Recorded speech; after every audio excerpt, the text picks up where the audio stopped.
Although these same clouds do nothing to slow the gears of progress turning at the Holcim concrete plant, who, with a busy schedule supplying most of the state and country with concrete, never get to slow down.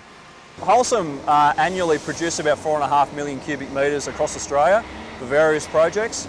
A plant like this would typically do about 50,000 cubic metres per annum, and in a Victorian business we'd do up around about 600,000 cubic metres. So significant quantities.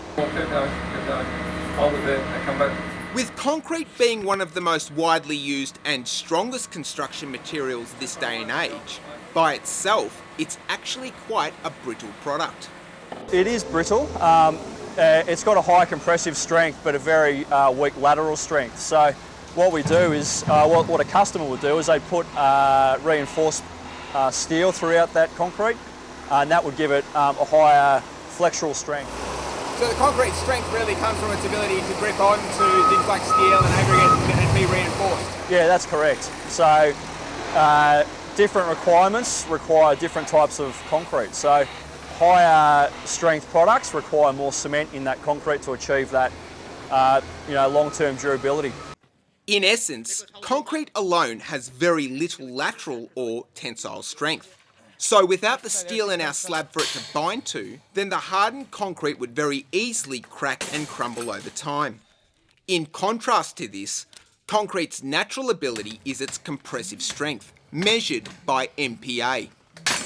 Well, MPa is a measure called megapascals, and that is a compressive strength of the concrete. So we'll take a sample of that concrete as it's being poured, take it to our laboratory, cure it for a certain amount of time, usually 3 days and 7 days, and then we'll actually put it in a machine, crush it, and we'll measure at what force it takes to crush that cylinder.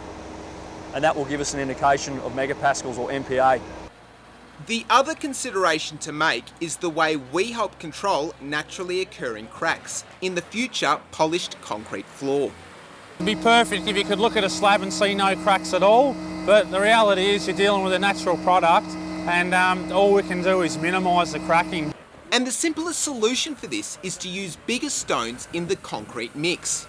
It's called micro strain, so the lower the micro strain, the less shrinkage you're going to get. So we use a 20mm stone with a polished slab, you're going to get less cracking than using a 7mm stone.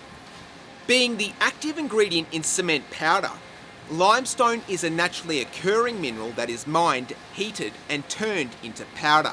It's this cement powder that is the key binding agent in concrete, along with sand and stone aggregate, which together cooks through an exothermic or heat-creating chemical reaction before it gradually cools into a hardened concrete product. And it's the Romans who first discovered this fact nearly 2,000 years ago, when concrete, or Roman concrete at the time, using volcanic ash, was first invented. Incredible structures that still survive today, like the Colosseum, famous for its gladiatorial battles, or the Rome Pantheon, a holy site dedicated to its gods, are proof to concrete's strength and longevity. Although with the fall of the Roman Empire, the recipe for concrete was lost for the next millennia. Flash forward 2,000 years, and the slow pace of brick and natural stone construction was soon eclipsed with the reinvention of concrete in the late 1800s.